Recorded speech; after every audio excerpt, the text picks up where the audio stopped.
பேராசிரியர் அவர்கள் கல்வித்துறையில் முத்திரை பதித்த ஒரு சிறந்த பேராசிரியர், மிகச்சிறந்த சிந்தனையாளர், மக்கள் பணியில் மிக தீவிரமாக இயங்கி வருபவர், தன்னோட ஆழமான அறிவாலும் சாதுரியமான உரைகளாலும் பல மேடைகளில் மிக முக்கியமான இடம் பிடித்தவர். பேராசிரியர் அவர்களை நமது மேடையில் உரை நிகழ்த்துமாறு அன்போடு அழைக்கிறோம். நான் சொன்னது அப்படியே சொல்லிட்டீங்க, நன்றி. தவ திரு சுவாமிஜி அவர்களே, நான் பெரிதும் மதிக்கிற அருமை நண்பர் மரபின் மைந்தன் முத்தையா அவர்களே, சகோதரி குரு ஞானாம்பிகா அவர்களே, நான் பார்த்த மனிதர்களிலேயே என்னை வியக்க வைத்த மனிதர் அம்பி பட்டர் அவர்களே, இந்த காலத்தில் மைக் கொடுத்து மேடையும் கொடுத்து பேசுங்கன்னு சொன்னால் ஒரு நிமிடத்தில் பேசி உட்கார ஒரே மகாத்மா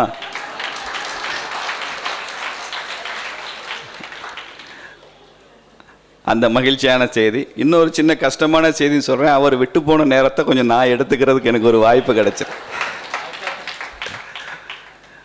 ஈஷா நிறுவனத்தினுடைய சகோதர சகோதரிகள், தன்னார்வலர்கள், சுவாமிஜி, உங்கள் அனைவருக்கும் எனது அன்பு வணக்கங்களை தெரிவித்துக் கொள்கிறேன். புத்தகத்தை பற்றி நிறைய பேசிட்டா என்ன ஒரு சைடு எஃபெக்ட் ஆகும்னா, அதான் எல்லாம் கேட்டுட்டோமே நம்ம வாங்கி படிக்க வேண்டான்னு நீங்கள் முடிவு எடுத்துருவீங்க. அதனால் நான் அதிகமாக புத்தகத்துக்குள்ளே போக மாட்டேன். நானும் முழுதுமாக படிக்கவும் இல்லை. ஞானாம்பிகை அதை முழுசாக கவர் டு கவர் படிச்சுட்டாங்க. அதனால் அதை பற்றி ரொம்ப சிறப்பாக சொல்லியிருக்காங்க. இந்த நிகழ்ச்சியை நடத்துகிற அமைப்பாளர்களுக்கு ஒரு துணிச்சல் இருக்க வேண்டும் என்று நினைக்கிறேன். ஒரு அரசியல்வாதி அழைத்து ஒரு ஆன்மீகம் பற்றி பேசுங்க, கிருஷ்ணலீலா பற்றி பேசுங்கன்னு சொன்னால், நீங்கள் அரசியல் பேச சொன்னால் விடிய விடிய நான் பேசிகிட்டே இருப்பேன். இப்போ அரசியல் பேசக்கூடாது, ஆனால் ஆன்மீகம் தான் சொல்லணும். அதுவும் சத்குரு மாதிரி ஒரு பெரிய மகான் எழுதின இந்த புத்தகத்தை பற்றியும் சொல்லணும். அப்படிங்கிறப்ப வாயை திறக்கக்கூடாது, ஆனால் சாப்பிடணும்னு சொன்ன மாதிரி அப்படி ஒரு கஷ்டம்னு வச்சுங்களேன். அதனால் ஒரு ஃப்ளோவில் ஏதாவது அரசியல் மாதிரி ஏதாவது வந்துட்டால் நீங்கள் கோச்சுக்க வேண்டாம், அது வராது. இருந்தாலும் ஒரு ரைடர் ஒன்று முதலே போட்டு வச்சுக்கிறது நல்லது என்பதனால நான் அதை சொல்கிறேன். இந்த புத்தகத்துக்கு கிருஷ்ணலீலா என்று பெயர் வைத்திருப்பதை விட இது ஆன்மீக புத்தகம், அதுவும் சுவாமிஜி எழுதுனதுனால கிருஷ்ணலீலான்னு பேர் வச்சுருக்காரு. நாம் இந்த மாதிரி ஒரு புத்தகத்தை எழுதியிருந்தால் ஆட்டம் பாட்டம் கொண்டாட்டம் அப்படின்னு பேர் வச்சுருக்கலாம். அப்படி தான் இருக்குது. ஏன்னா கிருஷ்ணர் எல்லாத்தையுமே பாரம்பரியமாக இருக்கிற மரபுகள் எல்லாம் உடைக்கிறார், புது சிஸ்டம் உருவாக்குறார். ஒன்றும் அந்த கோபிகைகள் அந்த விஷயத்திலே அப்படி தான். அந்த காலத்தில் ஆண்கள் தனியாக நீராடுவாங்க, பெண்கள் தனியாக நீராடுவாங்கன்றதையே மாற்றி ஒருத்தர் எப்பயுமே ஜெண்டர் கான்சியஸ்னஸோடு இருக்க வேண்டியதில்லைன்றதை கிருஷ்ணர் அந்த காலத்திலேயே அறிமுகப்படுத்துகிறார்.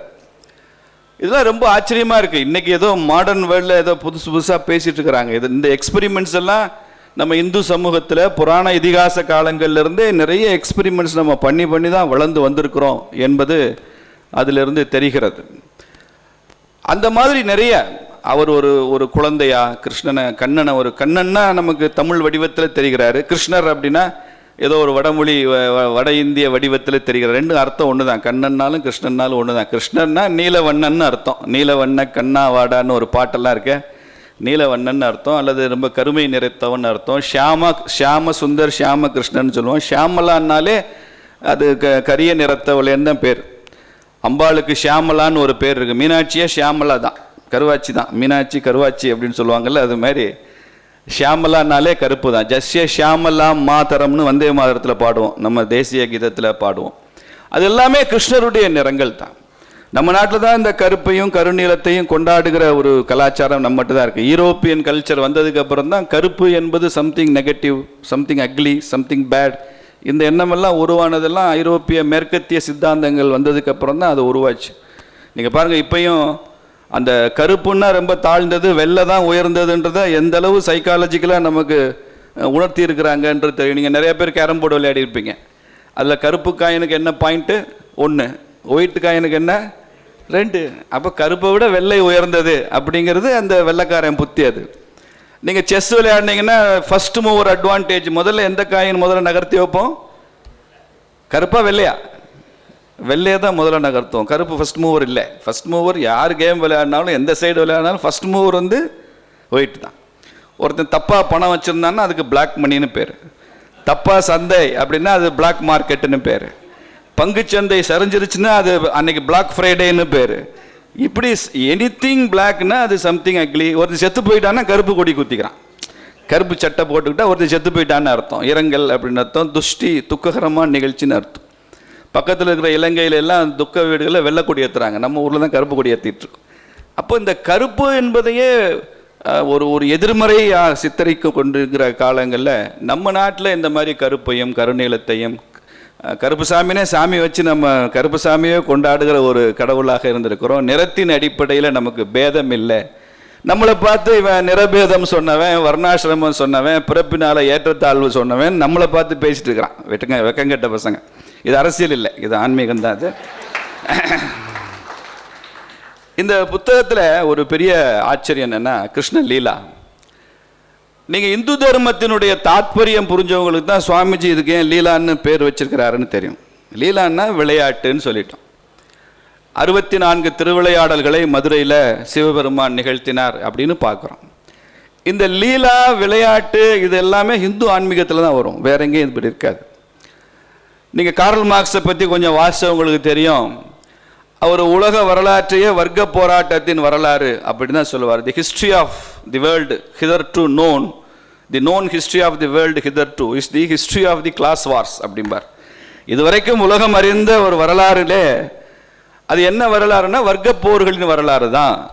2 வர்க்கங்கள் போராடி கொண்டதின் வரலாறு தான். உலகமே ஒரு கான்ஃப்ளிக்டில் தான் உருவாகுது, கான்ஃப்ளிக்டில் தான் உலகம் உருவாகிறது என்பது தான் மேற்கத்திய சித்தாந்தம். நம்ம இந்து ஆன்மீகம் கான்ஃப்ளிக்டை நாம் எப்போயும் ஏற்றுக்கொள்வதில்லை. இது ஒரு விளையாட்டு, இது ஒரு ஹார்மனி, இந்த நல்லிணக்கத்தில், இந்த ஒத்திசைவில், இதில் தான் இந்த உலகம் சிறப்பாக செயல்படுகிறதுன்னு ஏற்றுக்கொண்டிருக்கிறோம். அதனால தான் இங்கே எல்லாத்தையும் விளையாட்டாக பார்க்குறோம்.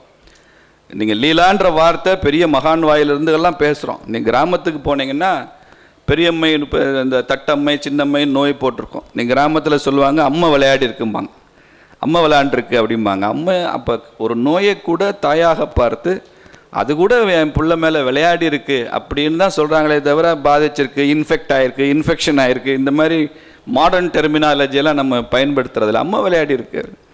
அப்போ இந்த சாதாரண மனுஷனுடைய மனசில் கூட இது உலகம் விளையாட்டு தான். அது நோயாக இருந்தாலும் அது விளையாட்டு தான், அது மகிழ்ச்சியின் உச்சமாக இருந்தாலும் அது விளையாட்டு தான். விளையாட்டுன்னா கொஞ்ச நாள் விளையாடுவோம், அதுக்கப்புறம் காணாமல் போவோம். இந்த விளையாட்டு முடிஞ்சு இன்னொரு விளையாட்டு ஆரம்பிக்கும். அது மாதிரி இந்த ஆத்மா இந்த சட்டையை, இந்த உடலை உகர்த்து விட்டு இன்னொரு விளையாட்டிற்கு போகும் அப்படிங்கிற அந்த தாத்பரியத்தை நம்ம மனசில் ஏற்றிக்கொண்டே இருக்கிறாங்க. அதனால் இந்த லீலான்ற வார்த்தை இந்த புத்தகத்தில் மிக மிக முக்கியமான நான் வார்த்தையாக பார்க்கிறேன். வாழ்க்கை போராட்டம் அல்ல, வாழ்க்கை விளையாட்டு என்கிற இந்த தாத்பரியம் இந்த புத்தகத்தின் மூலமாக, சுவாமிஜி மூலமாக இது தெரிய வருது. நீங்களும் எனது வேண்டுகோள் அதுதான். உங்களுக்கு வாழ்க்கை போராட்டமாக நினச்சிங்க, ஐயோ ஒரே தலைவலியாக இருக்குது, போராட்டமாக இருக்குது அப்படின்னு நினச்சக்கூடாது. வாழ்க்கை விளையாட்டு தான். ஒன்று ஒரு எக்ஸ்பீரியன்ஸ். காரில் போகிறோம், கார் பஞ்சர் ஆயிடுச்சு, ரோட்டில் நிற்கிறோம், அது பிரச்சனையாக, அது ஒரு அனுபவமா? அது ஒரு அனுபவம். உடனே ஒரு மெக்கானிக் நம்பர் என்னன்னு கேட்போம், ஃபோன் பண்ணுவோம், அவர் வருவார். அப்புறம் அவருக்கு பணம் கொடுப்போம், பணம் கொடுக்கும்போது பேரம் பேசுவோம், அவர் எதை கூட கேட்பார், குறைச்சி கொடுப்போம், இல்லை கேட்குறத கொடுத்துருவோம். இதெல்லாமே ஒரு வாழ்க்கையின் அனுபவங்கள் தானே தவிர ஒவ்வொன்றையுமே பிரச்சனையாகவே பார்த்து கொண்டிருப்பது கூடாது. அந்த ஆட்டிடியூட் நீங்கள் இந்த புத்தகத்தை வாசித்தா வரும். எல்லாத்தையும் கொண்டாடுங்கன்னு சொல்கிறார் சுவாமி. ஆனந்தமயமாக அன்புமயமாக இருங்க, அன்புமயமாகவும் ஆனந்தமயமாகவும் இருங்கள் அப்படின்னு இந்த புத்தகத்தில் பல இடங்களில் திரும்ப திரும்ப வருது. ஒரு இடத்துல உச்சபட்சத்தில் சொல்கிறாரு சுவாமிஜி, அதெல்லாம் நம்மளால் முடியுமான்னு தெரியல. அடுத்த நிமிடம் உனக்கு மரணம் வரும் என்று சொன்னாலும் நீங்கள் ஆனந்தமாக இருங்கள் அப்படின்னு சத்குரு சொல்றார். அடுத்த நிமிடம் உனக்கு மரணம், ஆனந்தமா இருங்க.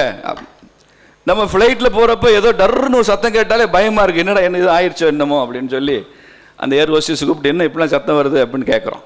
ஏன்னா என்னமோ ஆயிடுமோன்னு ஒரு பயம். நிறைய ஃப்ளைட் ஆக்சிடென்ட்டை பற்றிலாம் கேட்குறோம் இல்லை. ஆனால் அடுத்த நிமிடம் மரணம் வரும்னு சொன்னால் கூட ஆனந்தமாக இருக்கணும்னா மிகப்பெரிய அதற்கான முதிர்ச்சி வேண்டும், பக்குவம் வேண்டும். அப்படி இதை நமக்கு தயாரிச்சிருக்கிறாரு. கீதையை பற்றி பல இடங்களில் இதில் ரெஃபரன்ஸ் வருது. நம்ம நாட்டுக்கு சுதந்திரம் வாங்கி கொடுத்ததே கிருஷ்ணர் தான். இது நான் சொல்கிறேன், சுவாமிஜி அப்படி சொல்லலை இந்த புத்தகத்தில். ஏன்னா கீதை இல்லைன்னா, பகவத்கீதை இல்லைன்னா சுதந்திர போராட்டமே இல்லைன்னு நிறைய ஆய்வுகள், ஆராய்ச்சிகள், நூலாசிரியர்கள், மேற்கத்திய ஆசிரியர்கள் கூட எழுதியிருக்கிறாங்க. கீதையை சொல்லாமல் ஒரு சுதந்திர போராட்ட தலைவர் இல்லை. திலகர் கீதா ரகசியம்னு எழுதியிருக்கிறாரு, காந்தி கீதைக்கு உரை எழுதியிருக்கிறாரு, வினோபா எழுதியிருக்கிறாரு, வீர சாவர்கர் எழுதியிருக்காரு. இந்த மாதிரி நிறைய பேர் கீதைக்கு ஏன் உரை எழுதாங்க? அவங்க தான் அரசியலில் தானே இருக்காங்க. அவங்க அவங்களுக்கு இருக்கு பகவத்கீதை ஒரு ஆன்மீக நூலை பற்றின உரையை ஏன் அரசியல் காலத்தில், அதுவும் சுதந்திர போராட்ட காலத்தில், ஜெயிலில் இருந்த காலங்களில், சித்திரவதை அனுபவித்த காலங்களோட கீதைக்கு ஏன் உரை எழுதணும்னா, கீதை தான் சொல்லுது துணிவோடு இரு, போராடு, உனக்கு போராட்டத்தில் தர்மத்தை வெற்றி அடைய செய்ய வேண்டிய கடமை உனக்கு இருக்கு, அதுலேருந்து பின்வாங்காத. இதெல்லாம் கொடுத்து மக்களை உத்வேகப்படுத்துகிறது, உற்சாகப்படுத்துறது, இன்ஸ்பிரேஷன் கொடுக்கறது பகவத்கீதையினால தான் முடியும். நம்ம நாட்டில் பிறந்த அத்தனை தலைவர்களும் நம்பியதால் தான் பகவத்கீதை கிருஷ்ணருடைய வாக்கியம் சுதந்திர போராட்ட காலத்திலே மிகப்பெரிய உத்வேகம் பெற்றது. அதுக்கு ரொம்ப பெரிய முக்கியத்துவம் வந்தது. இல்லைன்னா திலகர் உட்காந்து மாண்டலே ஜெயிலில் பர்மாவில் உட்காந்து கீதா ரகசியம் எழுத வேண்டிய அவசியம் இல்லை. காந்தி உட்காந்து ஜெயிலில் இருந்துக்கிட்டு கீதைக்கு உரை எழுத வேண்டிய அவசியம் இல்லை. அப்படி கீதை கிருஷ்ணருடைய அந்த வாக்கியம் இருக்க, இது ரொம்ப பெரிய ஒரு ஆய்வுக்குட்பட்டதாக மாத்திரம் இல்லாமல், இந்த நாட்டினுடைய விடுதலைக்கு மாத்திரம் இல்லாமல் ஒரு 10,000 வருஷ கலாச்சாரத்தின் பின்புலமாக, அந்த ஆன்மீகத்தின் பின்புலமாக நமக்கு இருந்திருக்கு. இன்றைக்கி நிறைய கிருஷ்ணரை விமர்சனம் பண்ணுறவங்க எல்லாம் கிருஷ்ணர் சொன்ன ஒரு முக்கியமான வாசகத்தை எடுத்துக்கிறாங்க. சாதுர் வர்ணம் மயா சிருஷ்டம், இது கிருஷ்ண பரமாத்மா சொன்னது. சாதுர் வர்ணம்னா 4 வர்ணங்கள்னு அர்த்தம்.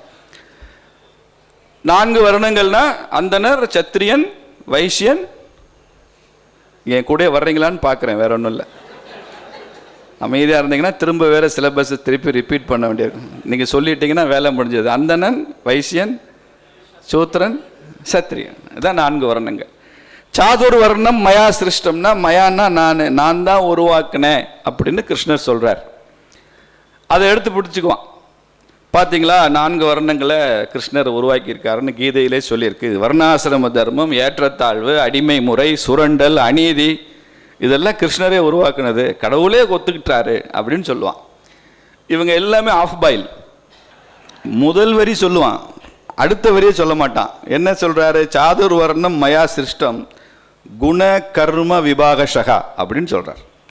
குணத்தின் அடிப்படையாலும் தொழிலின் அடிப்படையிலும் நான் 4 வர்ணங்களை உருவாக்கி இருக்கிறேன்னு சொல்கிறேன். எங்கேயுமே கிருஷ்ணர் பிறப்பின் அடிப்படையில் தான் வர்ணங்கள் உருவாகுது, ஜாதிகள் உருவாகுது என்று எங்கேயுமே சொல்லவில்லை. பிறப்பினால் ஒருத்தன் பிராமணன் இல்லை, பிறப்பினால ஒருத்தன் சத்திரியன் இல்லை, குணத்தினாலும் அவன் செய்கிற வேலையினாலும் தான்டா கிருஷ்ணரே சொல்லியிருக்கிறாரு. அவர் சொன்னதை கிருஷ்ணர் தான் அத்தாரிட்டி. அவர் சொன்னதுக்கு அப்புறம் எங்கே வர்ணாசிரம தர்மம் வருது? குணகர்ம விபாகஷகா. அதைத்தானே வள்ளுவனும் சொல்லியிருக்கான், பிறப்புக்கும் எல்லா உயிர்க்கும், பிறப்பினால எல்லாரும் சமம். அடுத்த வரியை விட்டுருவான். நான் தான் சொல்றேன் ஆஃப் பாயில்னு. அடுத்த வரி என்னங்க? சிறப்போவா செய் தொழில் வேற்றுமையான். தொழிலில் வேறுபாடு இருக்கு, பிறப்புல வேறுபாடு இல்லை. வள்ளுவன் சொன்னது கிருஷ்ணர் சொன்னது ஒன்று தானே, ரெண்டும் அப்படியே பொருந்தி போகிற வாசகங்கள். நான் இந்த இடத்துல எனக்கு முன்னால் பேசினவங்களும் எனக்கு பின்னால் ஐயா மரபின் மைந்தன் முத்தையா அவர்களும் இது ஆன்மீகமாகவே கிருஷ்ணரை கொண்டு போவாங்க. அவங்க ஆன்மீகவாதிகள், அதில் ஊறி திளைச்சவங்க. அவங்க சொன்னாதான் அவங்க வார்த்தைக்கு ஒரு தபஸ் இருக்கும். பூஜ்யனிய சுவாமிஜி வேற நிறையா பேசியிருக்கிறாரு. நான் அரசியல்வாதி, அதனால கிருஷ்ணரை நான் அரசியல்வாதியாகவே, என்ன கிருஷ்ணருக்கு ஓட்டு இல்லை, இருந்தால் நான் ஜெயிச்சிருப்பேன். அதான் ஒரு அரசியல்வாதிட்ட பாண்டவர்கள் நல்லவர்களா கௌரவர்கள் நல்லவர்களா அப்படின்னு கேட்டாங்களாம். சந்தேகமே இல்லை, கௌரவர்கள் தான் நல்லவங்க, இல்லைன்னு உங்களுக்கு ஆச்சரியம் அப்படின்னு கேட்டிருக்காரு.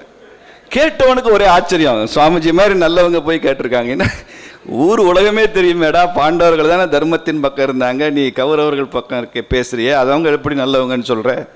அப்போ அந்த அரசியல்வாதி சொன்னால் அவங்ககிட்ட தான் 100 ஓட்டு இருக்கு, பாண்டவர்கள்ட்ட 5 ஓட்டு தான் இருக்கு, திரௌபதியும் சேர்த்துக்கிட்டா 6. அப்போ கேட்டவர் ஆடி போய் அவர் என்ன சொல்லியிருக்கிறாரு, என்னடா கிருஷ்ண பரமாத்மாவே பாண்டவர்கள் கூட தானடா இருக்கிறாரு, எவ்வளோ பெரிய கடவுள் அவர், அவதார புருஷன், தசாவதாரத்தில் முக்கியமான ரோல் கிருஷ்ணர் ரோல், அவரே பாண்டவர் கூட தானே இருக்கிறாரு. அவருக்கு ஓட்டு இல்லை, அவருக்கு மட்டும் ஒரு ஓட்டு இருந்திருந்தா நான். அப்போ நீங்கள் அரசியலில் நம்பர் கேம் தான் பாலிடிக்ஸுங்கிறது. Democracy for the people, by the people, of the people, என்ன வேணாலும் சொல்லுங்கள். Ultimately democracy is a game of numbers. அந்த எண்ணிக்கை விளையாட்டில் வெற்றி பெற்றால் தான் இன்றைக்கி இருக்கிற அரசியலை கையாள முடியும். அதற்கு கிருஷ்ணர்கிட்ட நிறைய ரிசோர்ஸ் இருக்குது, அதுதான் முக்கியம். கிருஷ்ணர்கிட்ட இருந்து இன்ஸ்பிரேஷனை எடுத்துக்கொண்டு அரசியல்வாதிகளை எடுத்துக்கிட்டிங்கன்னா, இப்போ அக்கா ஒரு கதை சொன்னாங்கல்ல, ஜராசந்தன் மதுராவை தாக்கும்போது கிருஷ்ணரும் பலராமனும் மதுரா விட்டு ஓடுறாங்க. இந்த இடத்துல கிருஷ்ணருக்கு ஒரு பேரே இருக்குது, ரணச்சோடு தாஸ் அப்படின்னு அவருக்கு ஒரு பேர் இருக்குது. ரணச்சோடு தாஸ்ன்றது கிருஷ்ணருக்கு பல பேரில் அது ஒன்று. அதுக்கு என்ன அர்த்தம் தெரியுமா? பயந்துட்டு ஓடினவன்னு அர்த்தம். ரணச்சோடு தாஸ்னா பயந்து புறமுதுகிட்டு ஓடின ஒரு கோழைக்கு பேர் தான் ரணச்சோடு தாஸ் அப்படின்னு பேர். இதுல இருந்து தான் சத்ரபதி சிவாஜி பெரிய அவருடைய வாழ்க்கையில் ஒரு ஒரு ஒரு இன்ஸ்பிரேஷன் எடுத்துக்கிறார். அப்சல் கான் சிவாஜியை தாக்குறதுக்கு வர்றான். அப்சல் கான் தெரியும் உங்களுக்கு, ரொம்ப ஆஜானுபாக ஒரு 7.5 அடி உயரம் இருப்பான். சிவாஜியை தாக்க வர்றான், பெரும் படையோடு வர்றான். நம்ம நினைக்கிற மாதிரி சிவாஜிக்கு பின்னால் ரொம்ப பெரிய சேனையெல்லாம் ஒன்றும் இல்லை. அந்த காலத்து கொரில்லா வார்ஃபேர் சிவாஜி. ஒரு 500 பேரை வச்சுக்கிட்டு ஒரு 5000 பேர் கொண்ட படையை அவன் சந்திக்கணும். ஆயுதங்கள் கம்மியாக இருக்கும், படை வீரர்கள் எண்ணிக்கை குறைவாக இருக்கும். ஆனால் இவனது ஸ்ட்ராட்டஜினால் இவன் ஜெயிப்பான். அதுதான் சிவாஜியோடைய சிறப்பு. அப்போ பெரிய படை வரும்போது சிவாஜி அந்த படையிலிருந்து அந்த வீரர்கள் ஒற்றர்கள் மூலமாக தகவல் சொல்கிறாங்க, பெரும் படையோடு அப்சல் கான் வரான், என்ன பண்ணணும்? அப்போ எல்லையோரத்தில் இருக்கிற படை வீரர்கள்லாம் நீங்கள் அப்படியே கோட்டையை நோக்கி உள்ளே வந்துடுங்க, ஒன்றும் எதிர்க்காதீங்க. வந்தால் எதிர்க்கிறதுக்கு ஆளே இல்லை. அப்சல் கான்கிட்ட சொல்லி விட்டுருக்காங்க, சிவாஜி ரொம்ப பெரிய வீரன்ப்பா, நீ ரொம்ப ஜாக்கிரதையாக இருக்கணும், நீ எடுத்து வைக்கிற ஒவ்வொரு அடியும் ஜாக்கிரதையாக எடுத்து வைக்கணும், அவன் அவ்வளோ பெரிய வீரன்னு சொல்லியிருக்கிறாங்க. இங்கே படைகள்லாம் பின்னால் ஓடிக்கிட்டு இருக்கு, சிவாஜி படையெல்லாம். அடுத்து வயல்களுக்கெல்லாம் தீ வைக்கிறான் அப்சல் கான். வயல்களுக்கெல்லாம் தீ வைக்கிறப்போ இப்போ என்ன செய்யன்னு கேட்குறாங்க. பரவாயில்ல, தீ ஒரு பக்கம் எரியட்டும், இன்னொரு பக்கம் உணவு உற்பத்தி ஆகும், நம்ம சமாளிச்சுக்கலாம், நீங்கள் ஒன்றும் பண்ணாதீங்க. கோவில்கள்லாம் இடிக்கிறான் அப்சல் கான். இப்போ என்ன செய்யணும்னு கேட்குறாங்க. இப்போயும் ஒன்றும் பண்ணாதேன்னு சிவாஜி சொல்கிறார். இப்போ மக்களுக்கே கோவம் வருது. ஒரு இந்து சாம்ராஜ்யம் அமைச்ச மன்னன், கோவில்கள்லாம் இப்படி இடிபடுது, அப்சல் கான் வந்து இடிக்கிறான், அதை எதிர்த்து ஒன்றும் யுத்தம் பண்ணாத அப்படின்னு சொல்கிறானே, இவன்லாம் இவ்வளோ கோழை தேவையா அப்படின்லாம் மக்களுக்கே கோவம் வருது. But Shivaji wanted to give a message. Shivaji is afraid of Afzal Khan. Shivaji Afzal கானுக்கு பயப்படுறான், ஓடி ஒளிகிறான் அப்படிங்கிற மெசேஜ் போகணும் அப்படின்னு நினைக்கிறான் சிவாஜி. அந்த மெசேஜ் வந்து well received by Afzal Khan. இவன் ஒரு கோழை, பயப்படுறான்ற இமேஜ். கடைசியாக சிவாஜி சமாதானம் பேசுகிறார். நான் கூடாரத்துக்கு வர்றேன், சமாதானம் பேசுகிறேன். என்னடா இப்படி ஒரு கோழை எதிர்த்து இவ்வளவு படையோடு என்னை அந்த பாய் அனுப்பிச்சி வச்சுட்டாரு, தேவையா? அது 4 பேர் அனுப்பிச்சு இந்த சிவாஜியை தூக்கிட்டு வந்திருக்கலாமே. அப்படியே அலட்சியமாக இருக்கிறான் கூடாரத்தில். எந்த ஆயுதத்தையும் கொண்டு வராமல் சிவாஜியும் அவனோட தளபதியும் வந்து பார்க்கலாம் அப்படின்னு சொல்கிறாங்க. இரவு நேரத்தில் கூடாரத்துக்குள்ளே போகிறாரு சிவாஜி. ஆயுதங்கள் இருக்கான்னு பரிசோதனை பண்ணுறாங்க. கத்தியோ வாளோ எதுவும் இல்லை, உள்ளே அனுப்பிச்சிடுறாங்க. போன அடுத்த வினாடி தான், பெருசாக ஒன்றும் இல்லை. அப்சல் கான் 7 அடி உயரம், சிவாஜி 5 அடி தான். சிவாஜி கொஞ்சம் குள்ளம், வரலாற்றுலேயே அப்படி தான் இருக்குது. கொண்டு போன புலி நகம் அந்த கையுறைகளை போட்டு அப்படியே உள்ளே விட்டார். நம்ம அவர் என்ன நரசிம்மரா? நரசிம்மர் எப்படி இரணியனை துவம்சம் பண்ணாரோ அப்படி கொடலை கிழிச்சு எடுத்துட்டார் சிவாஜி.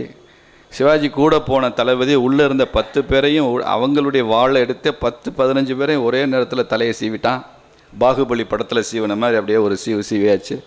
வெளியில் வந்து ஒருத்தன் கத்துனா அப்சல் கான் செத்து போனா அப்படின்னு சொன்ன உடனே இந்த 2 வீரர்கள் இருக்கிற அந்த யுத்த களத்தில் 20,000 வீரர்களும் தலை தெறிக்க ஓடிவிட்டார்கள் அப்படிங்கிறது தான் கதை. சிவாஜிட்ட மறுநாள் கேட்குறாங்க, நீங்கள் எப்படி இந்த இவ்வளவு பெரிய வெற்றி அடைஞ்சிங்க அப்படிங்கிறப்ப சிவாஜி சொல்கிறாரு, கிருஷ்ணர் பரமாத்மாவுடைய ரணச்சோடு தாஸ் தான் எனக்கு இன்ஸ்பிரேஷன். பல சமயம் தோற்று ஓடுறது மாதிரி காட்சியளித்தா கூட அது இறுதி வெற்றிக்கு வழிவகுக்குங்கிற பெரிய ஸ்ட்ராட்டஜிஸ்ட் யாரு? Krishnar. The first ever strategist in the human history it was lord Krishna. அவர் தான் உலக வரலாற்றிலே முதல் ஸ்ட்ராட்டஜிஸ்ட். அவர் தான். ஸ்ட்ராட்டஜின்னா தெரியும், தந்திரவாதி, யுத்த தந்திரங்கள், அரச தந்திரங்கள், ராஜதந்திரம், இதெல்லாம் நிறைம்பிட்டு. அதுக்கப்புறம் சாணக்கியனை சொல்லலாம், அதுக்கப்புறம் சத்ரபதி சிவாஜியை சொல்லலாம். இன்றைக்கும் அந்த மாதிரி சாணக்கியர்கள் ஸ்ட்ராட்டஜிஸ்ட் நிறையா இருக்காங்க. இப்போ என்னை நீங்கள் யாரையாவது சொல்லுங்கன்னா அமித்ஷாவை சொல்லுவேன் நான். அந்த மாதிரி ஸ்ட்ராட்டஜிஸ்ட் நிறையா. இது மறுபடியும் சொல்கிறேன், இதெல்லாம் அரசியல் இல்லை, அப்படி ஒருத்தர் இருக்காருன்னு உங்களுக்கு சொல்ல. அப்படி நிறைய ஸ்ட்ராட்டஜி. பட் இந்த ஸ்ட்ராட்டஜிக்கெல்லாம் யார் மாஸ்டர்னா கிருஷ்ண பரமாத்மா தான். கிருஷ்ணர் தான் இந்த ஸ்ட்ராட்டஜிக்கெல்லாம் மாஸ்டர். அப்படி ஒரு சுச்சுவேஷனை வந்து அவரால் உருவாக்க முடியும். நீங்கள் யோசிச்சு பாருங்கள், மகாபாரதத்தில் அவன் அது என்ன விளையாட்டுங்க? சொக்கட்டானா? பகடை. அந்த விளையாட்டுக்கு கூப்பிட்றான் துரியோதனை. தர்மன் ஒத்துக்கிட்டான். போய் விளையாடும் போது துரியோதனன் என்ன சொல்கிறான், எனக்கு பதிலாக எங்கள் மாமா சகுனி தான் விளையாடுவாருன்னு சொல்கிறான். இந்த தர்ம முட்டாப்பைய அந்த நேரத்தில் உனக்கு பதிலாக உன் மாமே சகுனி விளையாடட்டும், எனக்கு பதிலாக என் மச்சான் கண்ணே விளையாடுவான்னு சொல்லியிருந்தா கிருஷ்ணன் விளையாடுவான் அப்படின்னு சொல்லியிருந்தா என்ன இருக்கும், துரியோதனே சகுனி எல்லாரும் 15 வருஷம் காட்டுக்கு போயிருப்பாங்க இல்லையா? ஏன்னா கிருஷ்ணர் என்ன சொல்கிறாரோ அது விழுகுமா இல்லையா பகடையில்? இப்போ சகுனி என்ன சொல்கிறாரோ விழுந்துச்சு. இப்போ இவர் சொல்கிறது விழுகுமில்ல, அது எப்படின்னு கிருஷ்ணருக்கு தெரியும்ல. புரியுதா உங்களுக்கு? அதனால தான் ஸ்ட்ராட்டஜிஸ்ட்னு சொன்னேன் சில பேரை. அந்த மாதிரி என்ன சொன்னாலும் விழுந்திருக்கும். அதுக்கு இவனுக்கு அந்த தர்மர் பாவம் ரொம்ப நல்லவன், அதனால தோத்துட்டான். ரொம்ப நல்லவங்க தோக்கக்கூடாது. அறிஞர் அண்ணா ஒரு தடவை கதை எழுதினார், நல்லவன் வாழ்வான் அப்படின்னு. அப்பயே எம்ஜிஆர் கேட்டாராம், நல்லவன் வாழ்வான்னு கதை எழுதியிருப்பீங்களே, கதை எழுதிக்கீங்களே அண்ணா, நல்லவன் வெல்வான்னு எழுத வேண்டாமா? வாழ்வான்னு எழுதி என்ன பண்ண, நல்லவன் வாழ்ந்து என்ன பண்ண? நல்லவன் ஜெயிக்கணும்ல, நல்லது ஜெயிக்கணும்ல.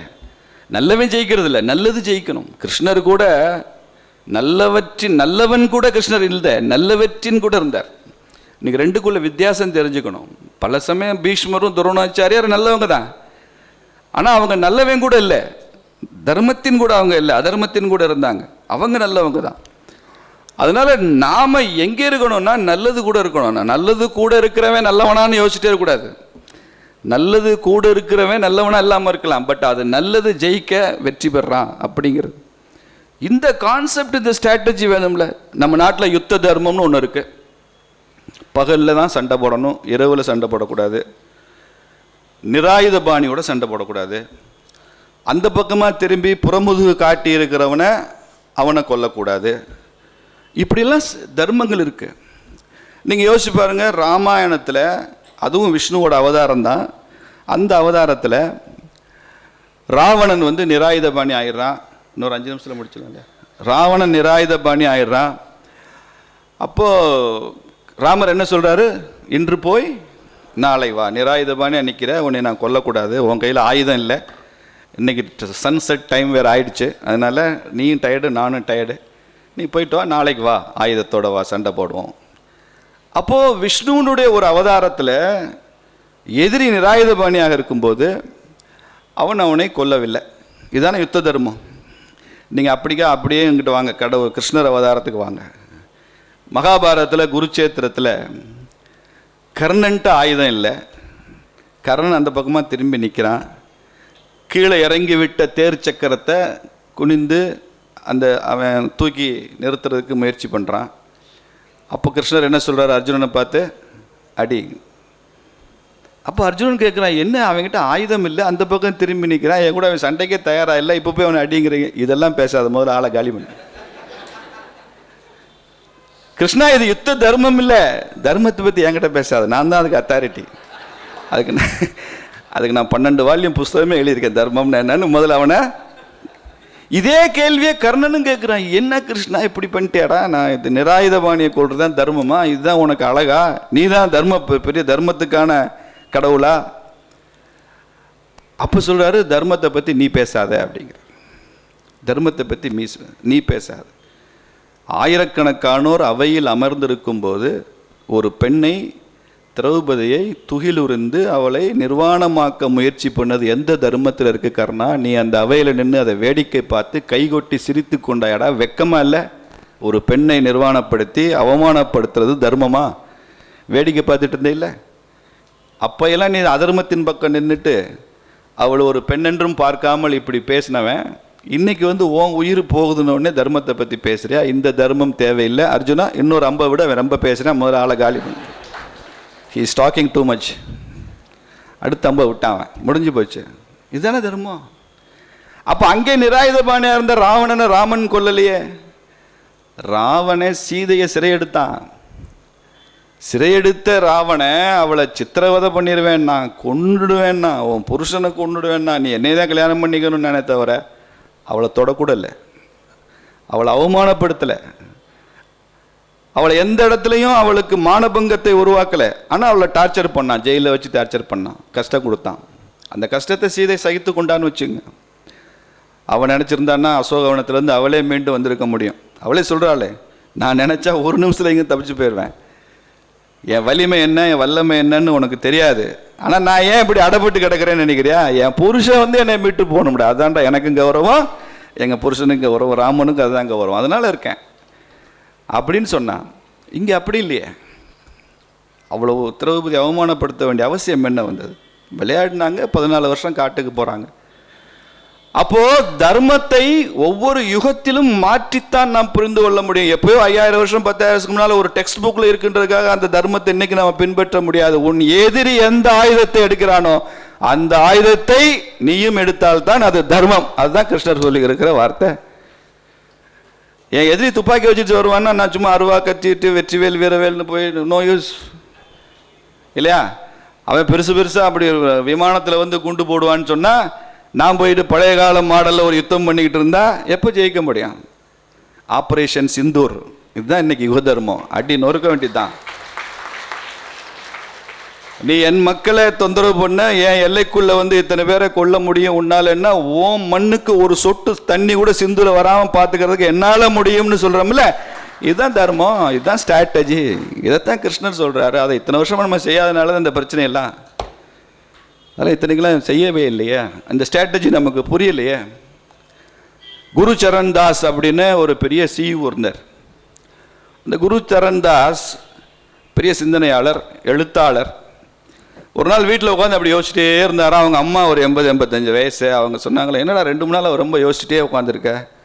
இல்லைம்மா, இந்தியாவை பற்றியும் சீனாவை பற்றியும் ஒரு ஒப்பீட்டு கட்டுரை ஒன்று, ஆய்வு கட்டுரை எழுத சொன்னாங்கன்னா, இந்தியாவையும் சீனாவையும் பற்றி ரொம்ப அதனுடைய கல்ச்சர், இப்போ உள்ள எக்கனாமிக்ஸு, இன்றைக்கி இருக்கிற அரசியல் எல்லாத்தையும் அப்படி யோசிச்சிட்டே இருக்கேன், ரொம்ப வேகாக இருக்குது, இதை எழுதணும் அப்படின்னு. அவங்க அம்மா ரொம்ப படிக்காதவங்க, வயதானவங்க. அவங்க சொன்னாங்களா, எனக்கு சீனா பற்றிலாம் தெரியாதுடா, ஆனால் உனக்கு இந்தியா பற்றி என்னடா தெரியும்னு கேட்டாங்களா. இவர் கோவமாக அவங்க அம்மா பார்த்தாரா, நான் யார் தெரியுமா, ஒரு பெரிய கம்பெனியினுடைய சிஇஓ, நீ எஸ்எல்சி கூட படிக்கலை, எனக்கு அம்மாவாக இருக்கிற ஒரே காரணத்தினால உனக்கு என்ன இந்தியாவை பற்றி தெரியும்னு தெரியல, ஜிடிபின்னா தெரியுமா, அது தெரியுமா, இது தெரியுமாலாம் சும்மா ஏதோ பேசியிருக்கிறார். அந்த அம்மா கேட்டிருக்காங்களா, உனக்கு ராமாயண மகாபாரதம் தெரியுமான்னு கேட்டிருக்காங்க. இவருக்கு ஒரே ஆச்சரியம், தெரியாது எனக்கு, ராமாயண மகாபாரதம் படித்ததில்லை அப்படின்னு. ராமாயண மகாபாரதம் படிக்கலைன்னா இந்தியனே இல்லைடா, நீ என்ன பெரிய இந்தியன்னு சொல்லிட்டு இருக்கிற, நீ இந்துவும் இல்லை இந்தியனும் இல்லை. அவருக்கு ரொம்ப ரோஷம் வந்துருச்சு. என்ன அம்மா இப்படி சொல்லிட்டாங்க, பெற்ற தாய். உடனே மறுநாள் அவங்க பெரிய அவருக்கு ஒரு பாஸ் இருப்பார்ல, ஒரு குளோபல் பாஸ், அவர்கிட்ட சொல்லி எனக்கு 3 வருஷம் லீவ் வேணும், லாஸ் ஆஃப் பே. என்னடான்னு கேட்டிருக்காரு. மகாபாரதம் படிக்க போகிறேன். எதுக்குடா படிக்க போகிறேன்? இல்லை, எங்கள் அம்மா அப்படி சொல்லிட்டாங்க, எனக்கு சவால் விட்டாங்க, நான் படிக்கணும்.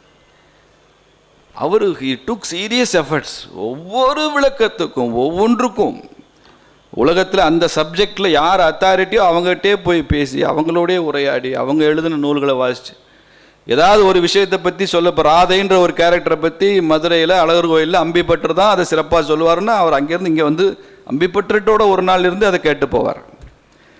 அப்படி ஸ்டடி பண்ணி 3 வருஷம் அற்புதமாக ஒரு புத்தகம் எழுதியிருக்கார். தி டிஃபிகல்ட்டி ஆஃப் பீயிங் குட் அப்படின்னு ஒரு புத்தகம்.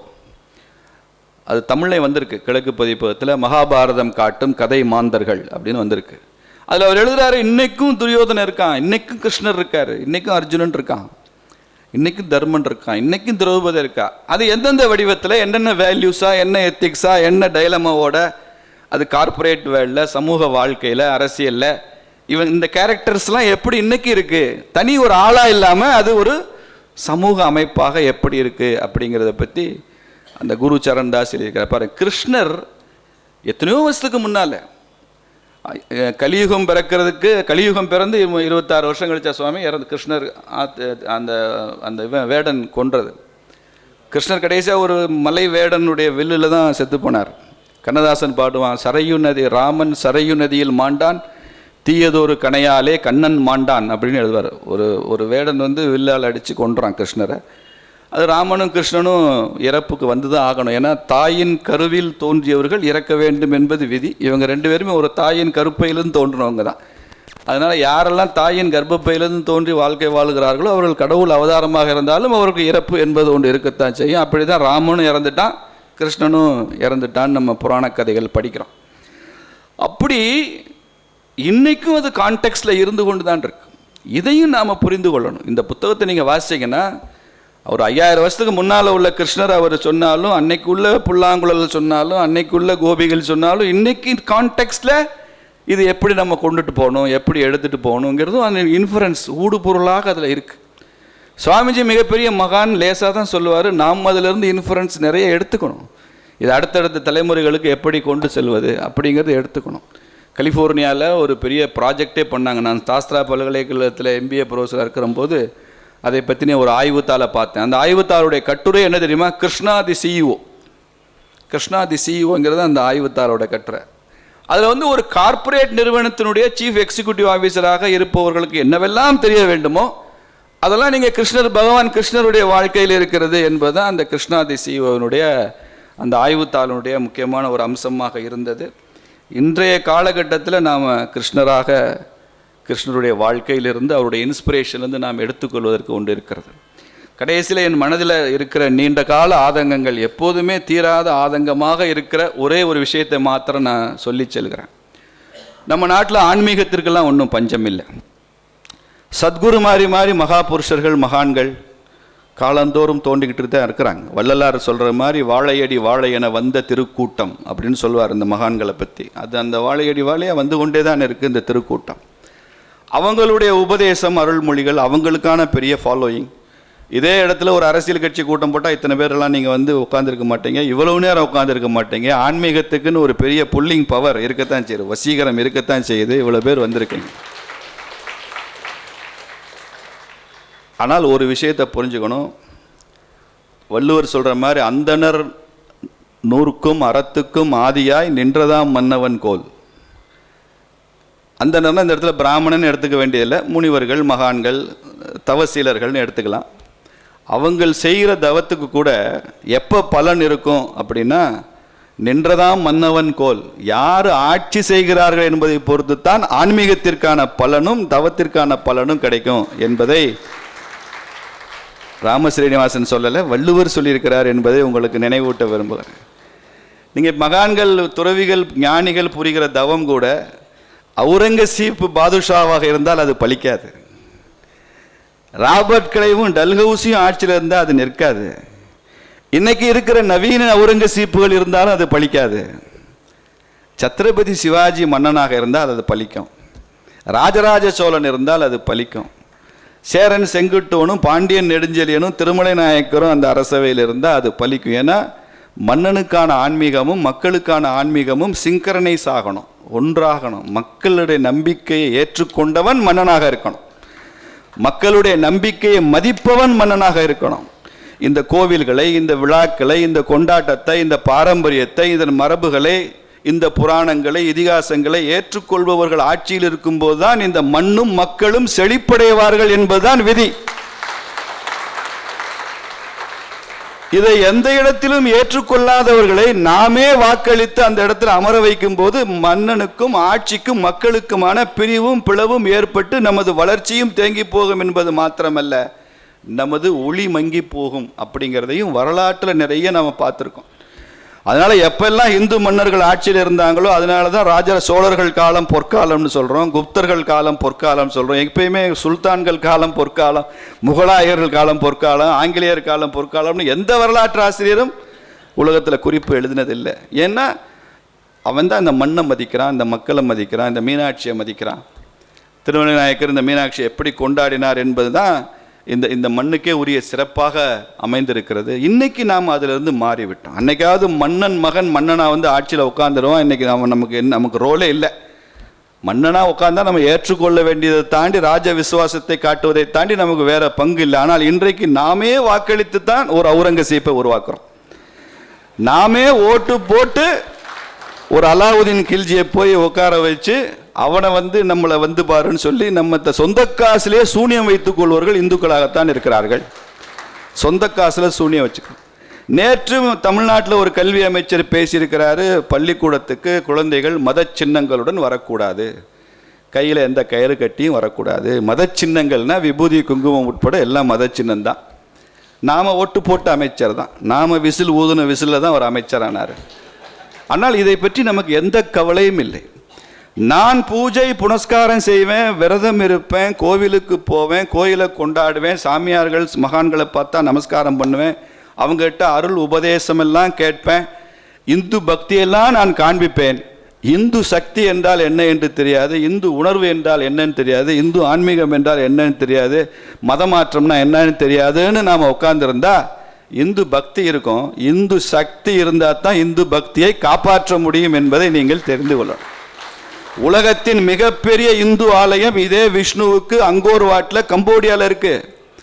இன்னைக்கு நீங்கள் இங்கே போய் பாருங்க, எக்ஸிபிஷன் மாதிரி இருக்கும், மியூசியம் மாதிரி இருக்கும். வழிபாடு இல்லை, திருவிழா இல்லை, கொண்டாட்டம் இல்லை, ஒன்றும் இல்லை. மிக பிரம்மாண்டமான கோயில், சோழர்கள் கட்டின கோயில் தான். பிரம்மாண்டமாக கோவிலையும் ஆன்மீகத்தையும் பக்தியையும் வைத்திருந்த பிரயோஜனம் இல்லைங்க. அந்த கோவிலை, அந்த பக்தியை, அந்த மரபுகளை கொண்டாடுகிற கூட்டத்தை தக்க வைத்துக் கொள்வதனால்தான் அந்த பக்தி நிற்கும். அதற்கு இந்து பக்தி வேண்டும், இந்து சக்தியும் வேண்டும் என்பதை நீங்கள் புரிந்து கொள்ள வேண்டும் என்பதை என் கோரிக்கையாக வைத்து நிறைவு செய்கிறேன். வணக்கம்.